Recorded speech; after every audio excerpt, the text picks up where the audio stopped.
loving me too much. Why? Why would I lead them to him?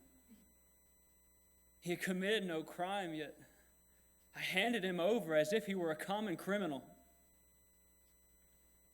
The teacher, he was innocent and good. I remember when he called me to be his disciple. He was so embracing and accepting of me. I observed the other men that the teacher had chosen. What were they like? Why had he called us? The loud one, Peter, he always seemed to be saying and doing the wrong thing, but other times he would do the right thing. It all seemed to be coming from his heart. But what was my heart like? Why had Jesus chosen me? I've seen so much these past 3 years. Miracles, healings, demonstrations of power, even raising the dead.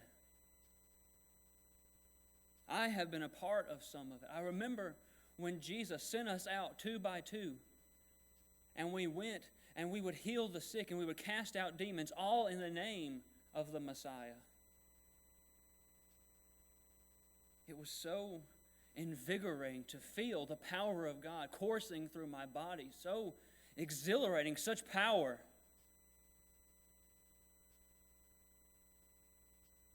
It looked as if things were coming together. Things were happening, and more people were coming to see the teacher. And that was when the high priest really took notice. He did not like Jesus or his ministry. He was unmoved by all those that the teacher had affected and touched. And it was then that I saw my opportunity. You see, I was the treasurer for Jesus. And the more that I handled the money, the more I grew to love it. So I went to see Caiaphas, the high priest, to see what he would be willing to give me if I were to betray Jesus to him. I knew that the Pharisees didn't like Jesus.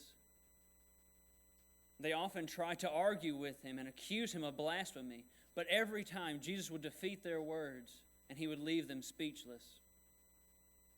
There was even one moment where they tried to force Jesus off of a cliff, but the teacher walked right through them and just escaped.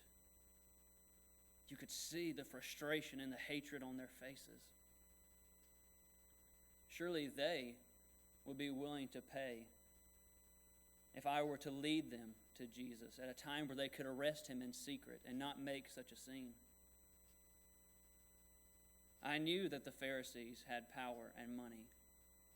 So I approached them, and they offered me 30 pieces of silver if I would betray him to them. I accepted the offer, and they paid me up front, and all that was left was for me to lead them to him. That night I led them to the Garden of Gethsemane, where Jesus had gathered with the rest of the disciples. I told the guards that I would approach the teacher and I would kiss him on his cheek, and that would be the one they were to arrest. But as I approached him, Jesus seemed to know what was going on. Did he know that I had sold him for silver? But if he knew, why didn't he just run? He could have escaped like he had done the other times they came after him. But he was surrendering his life to these Pharisees. And why? My greed had led me to betray him. The teacher was innocent, but I handed him over like he was a murderer or a thief. I ran back to the Pharisees to give them back their silver and to confess I had betrayed an innocent man, but they told me this was my problem now and that my crimes were on my own head.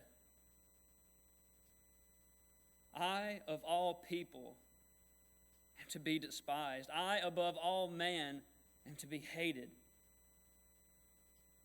I did more than betray an innocent man.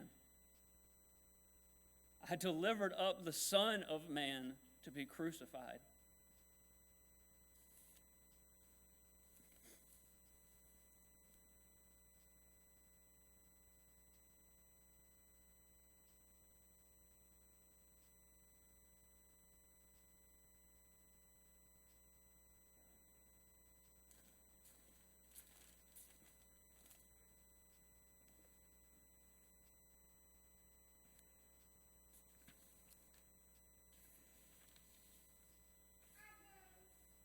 I am the first disciple Jesus called.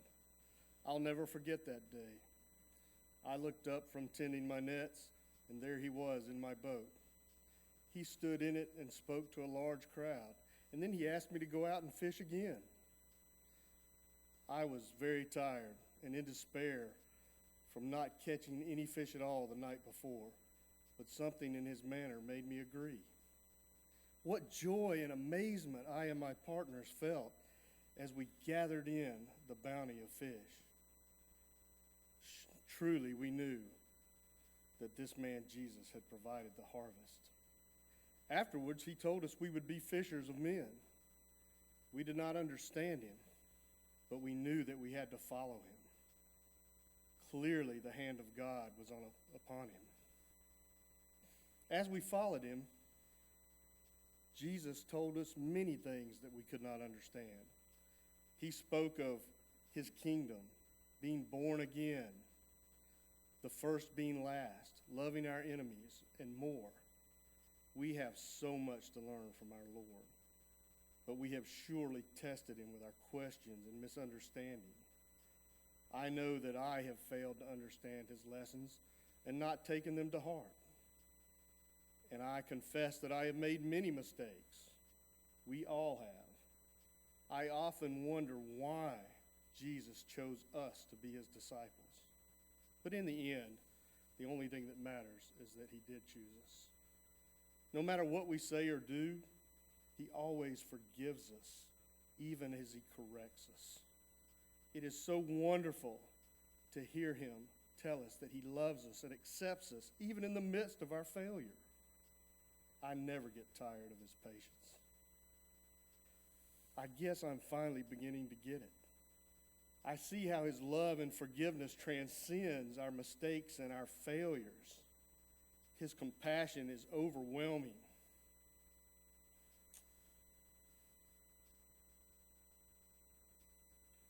His message is clear in that respect. In the same way, we are to love one another and even our enemies in the same way that we want to be loved ourselves.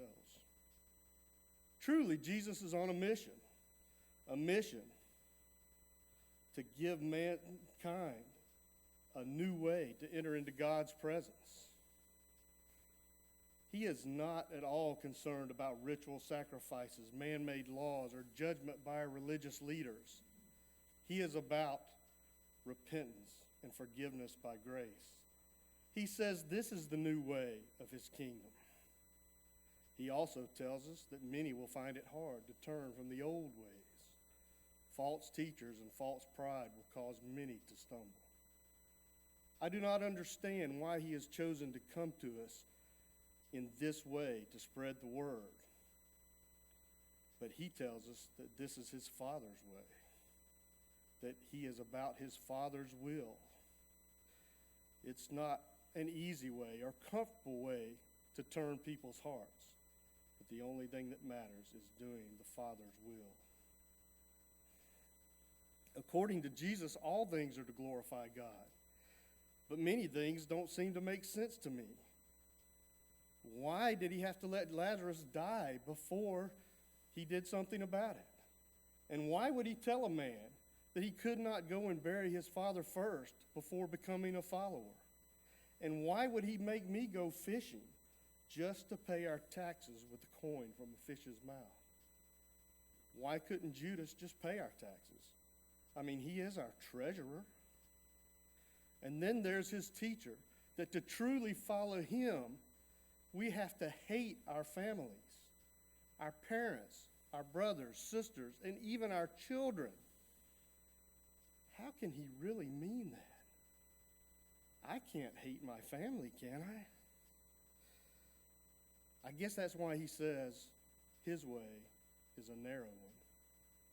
It's hard to understand and even harder to do.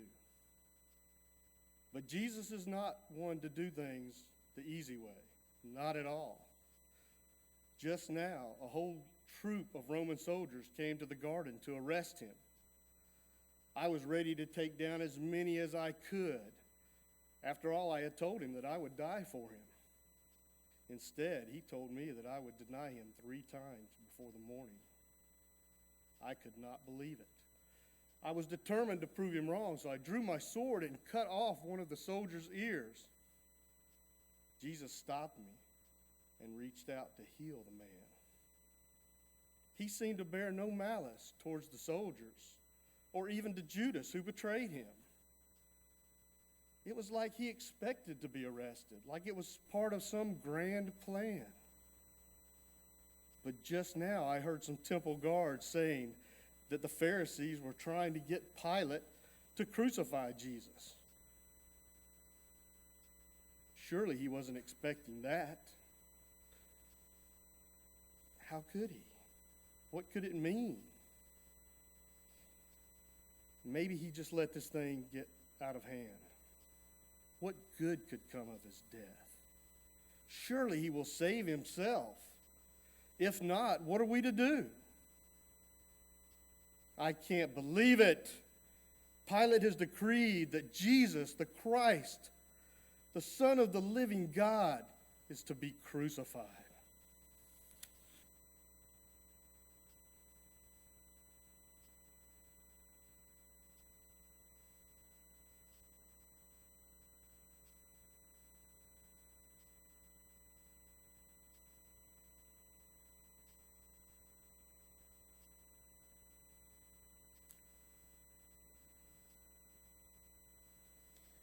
My name is Mary, and I'm from Magdala.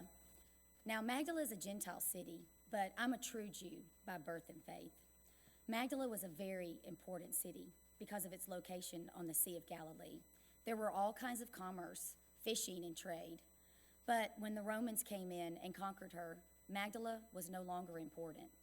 She became irrelevant, just like me. As a woman in this culture and time, I had no money, no standing, no property.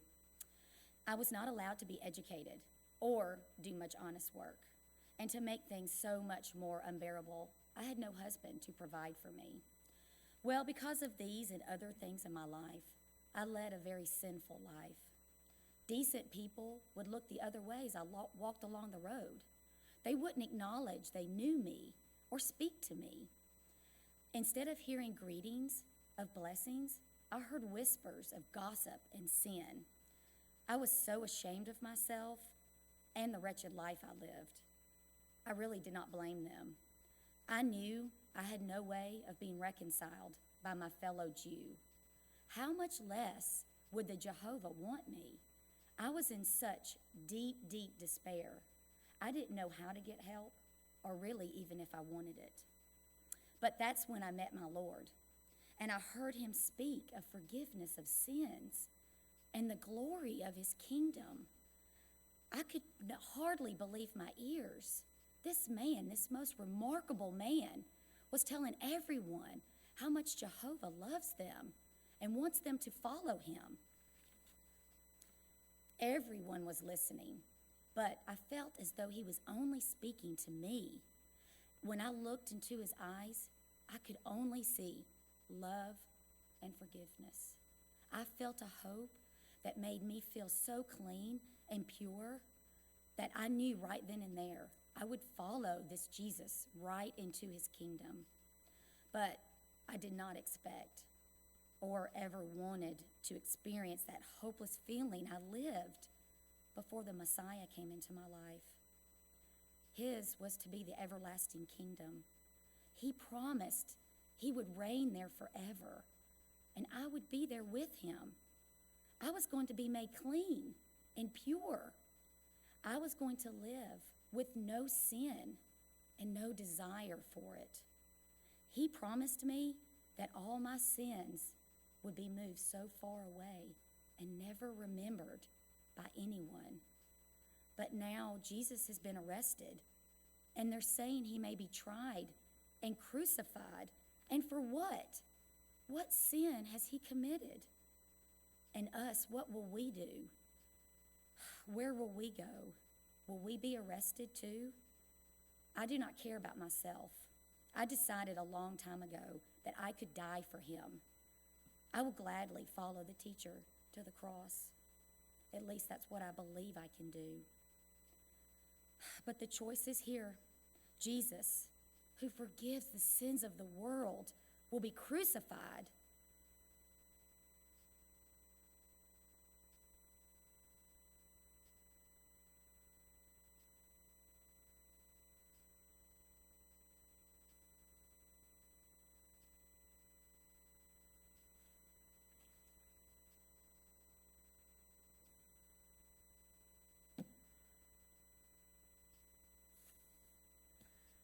My story is a very unusual one. You see, I had a very close friendship with the teacher. It was not unusual for him to come over to our house and break bread with my sisters and me. It is important for you to know that he was making waves in the religious community, lots and lots of big waves. Now you have to understand also that our culture revolves completely around our religious activity. Because of this, our elders have great power over our lives. They have the right to forbid us from even coming to temple. At first, when Jesus began to teach, it was wonderful. He amazed the people because he taught as one who had authority himself. He never relied on past rabbis' teachings. Whenever Jesus quoted anything, it was always from the Torah and the prophets. No one knew the scriptures like Jesus, no one. When he would come to our homes, people would come and listen. Sometimes we would have a house full. That was the norm almost every Sabbath. Until the incident. After the incident, everything changed. And it changed very quickly, for me and for Jesus. I cannot remember when I got sick. It was nothing to worry about, or so I thought. But each day, I seemed to get worse and worse. Poor Mary and Martha, they tended to me diligently, but I only got sicker. They got so worried when I got to the point that I didn't know where I was or what day it was. That's when we sent word to Jesus. My sisters knew the miracles that he had performed. He talked about them at our house all the time. We had heard he had raised the widow's only son from the dead. We heard about Jesus sending his word out to heal people who weren't even in front of him. We all three knew there was nothing Jesus could not do. That's why we didn't think anything of it when we sent word to Jesus that I myself was now in need of a miracle. Mary cleaned up the house and made ready the room where Jesus stayed. Martha did that. Mary prayed and kept watch at the door. We all rested in Jesus' imminent coming. We waited and waited, but the teacher did not come. He waited days to finally come, and that was way too late for my failing body. I had died and been buried. It still sounds weird to say that, but it's true. I had died and gone to Abraham's rest. It had been 4 days since I had died when Jesus finally came.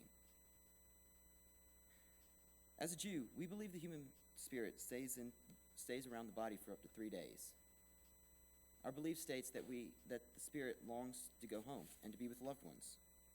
But after the 3 days, the soul moves on to the afterlife. So on the 4th day, I was officially dead. I won't go into detail as to what I was doing in Abraham's rest. That's another story for another day. What I can tell you is that suddenly I heard Jesus' voice. It was loud and clear, and with a force I had never felt in my life.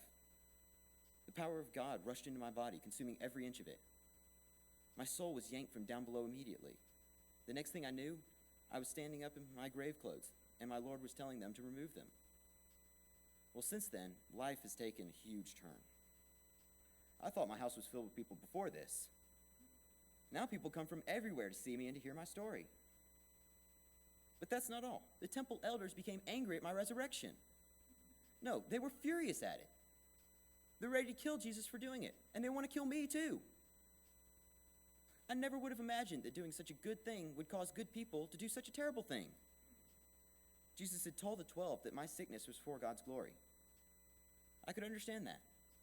But the teacher was not talking about just my being raised from the dead.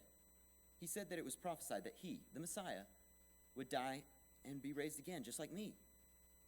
I can barely wrap my mind around the fact that the living God on earth has raised me from the dead.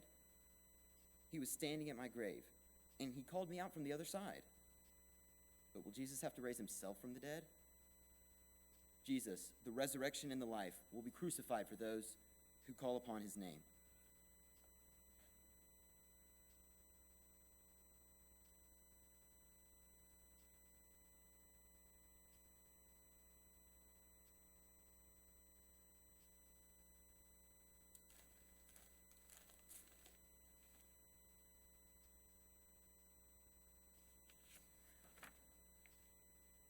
My story is not a normal interaction with the teacher, if there is such a thing as normal with him.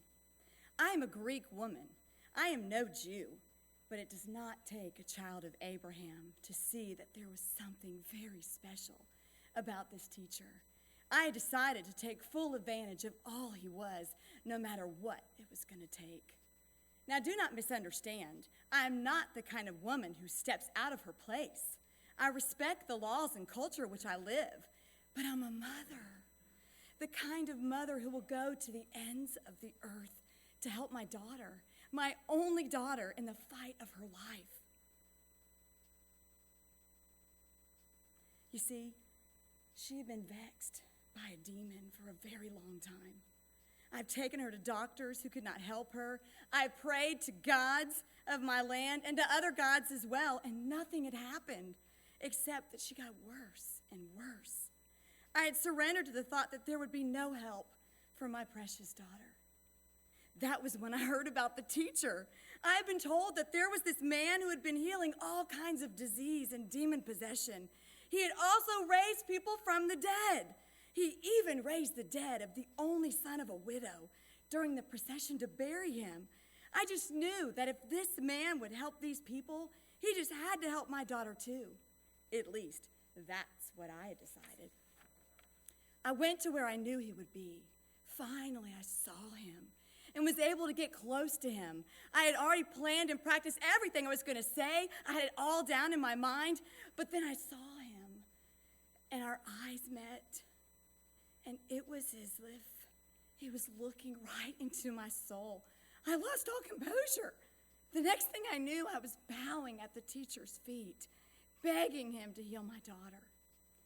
As quickly as I asked, Jesus refused me. Just like that. It was over.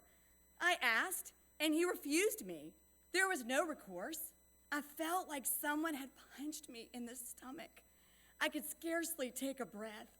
I could not believe it. This miracle man, so gentle and loving, was banishing my daughter to live a life of demonic bondage. I was doomed to accept what no mother wants to think of for her child. I could not think.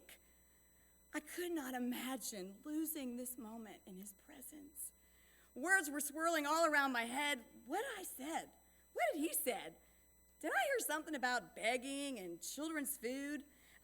Did I hear words like dogs should not eat? Before I could even think a straight thought, I heard words coming out of my mouth. They were as new to me as they were to everybody else that was hearing them.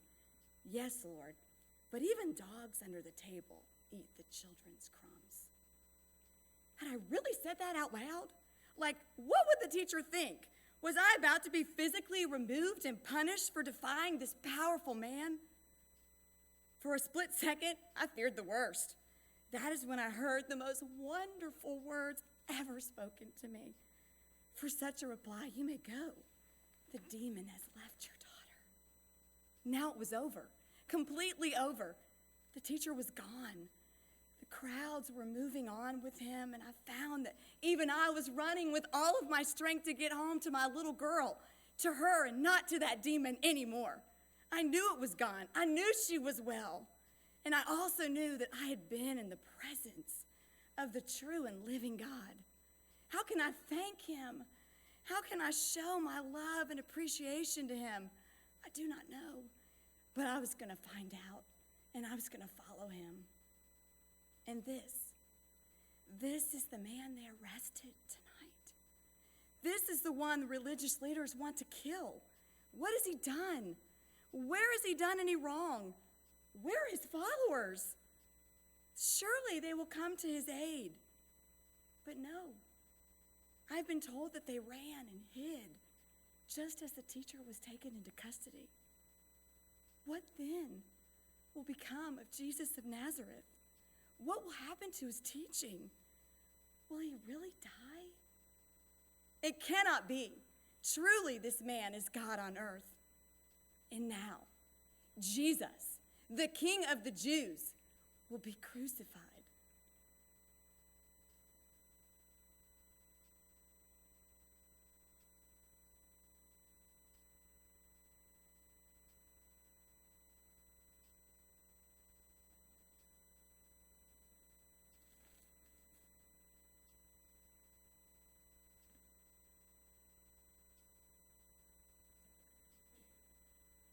What can this night mean? It started so wonderful. We were celebrating the Passover. Jesus absolutely stunned our thinking when he removed his cloak and began to wash our feet, just as a slave would do. That was so humbling for us, but only Peter was bold enough to say what we were all thinking. The teacher explained how servanthood and leadership are to be one with the other.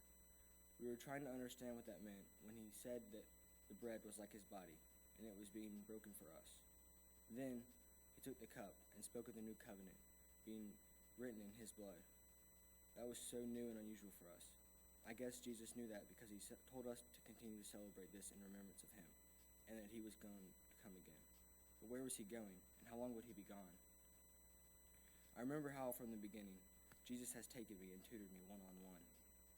The times we have just sitting and enjoying the glorious things of the Father that is God. Jesus has made it clear how Jehovah is his Father.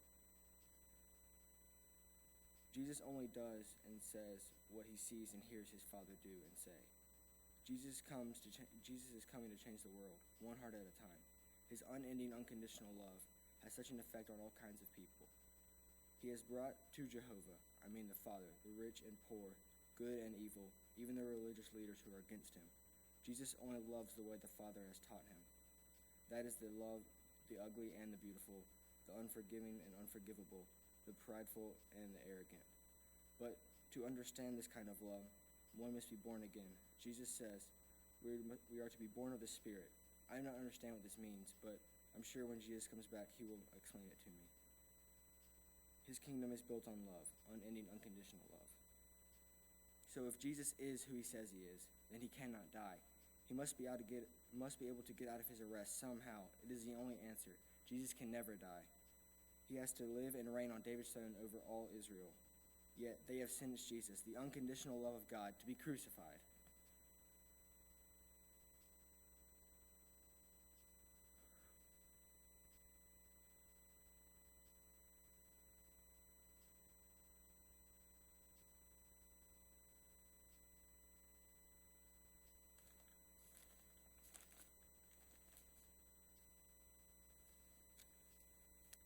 Whenever someone is told that she has favor with God, it seems at the time like a happy announcement. I remember when the angel Gabriel came to me and how he gave me that wonderful message from Jehovah. My knees buckled. The very breath was forced from my body. I didn't think I would live through the message. I was a no one, a mere lowly Jewish virgin. I was from the line of David, but far removed from the direct bloodline. So why would Jehovah choose me? There was so much to be decided. What would my father say? Would I be called a harlot and driven from the temple? It was a wonderful message, but it brought very much fear, fearful questions, fearful thoughts, great concern. As time passed, the Lord took care of my parents. And as for Joseph, well, the angel of the Lord was speaking to him too. I knew then that everything was going to be all right. I knew Jesus would be okay, and so would I. At least that is what I believed at that moment. Holding my firstborn son, I thought I had made it. All the whispers and lies that had been said about me to Joseph, well, he stayed the course with me until the day he died. Jesus grew just like any other child, but there was more to him, so much more. Certainly, I knew what made my son different. I knew from the very beginning, but that did not stop me as his mother from worrying about him as he grew. I often wondered what the Father would do, how the Father would use him.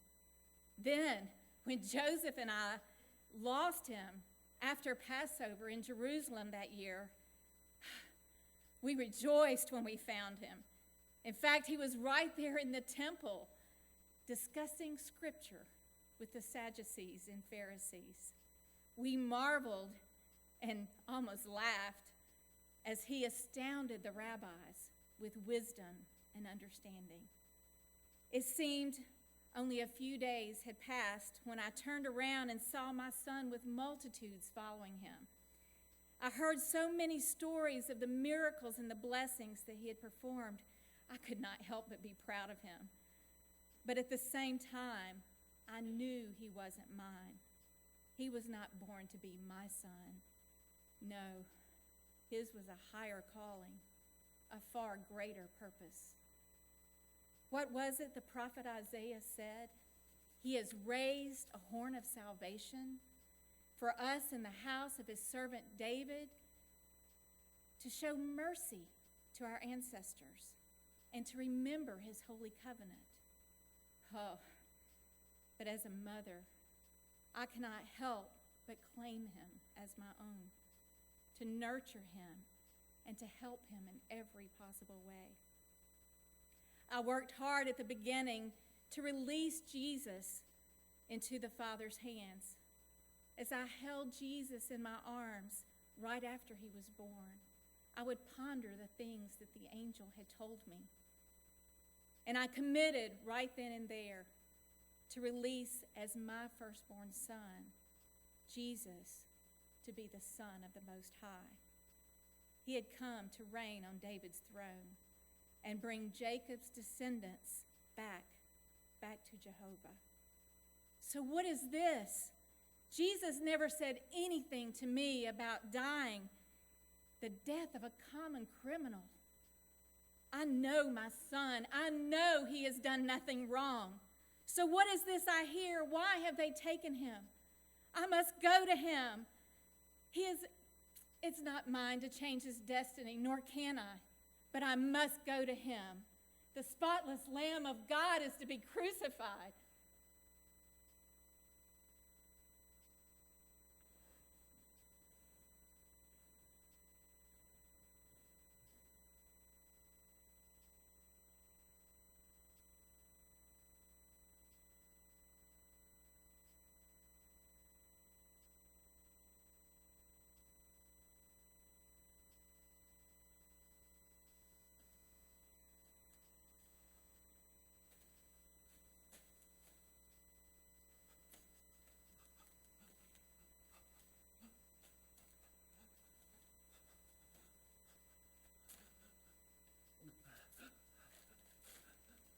Sons and daughters of Jerusalem, weep not for me, but weep for yourselves and your children.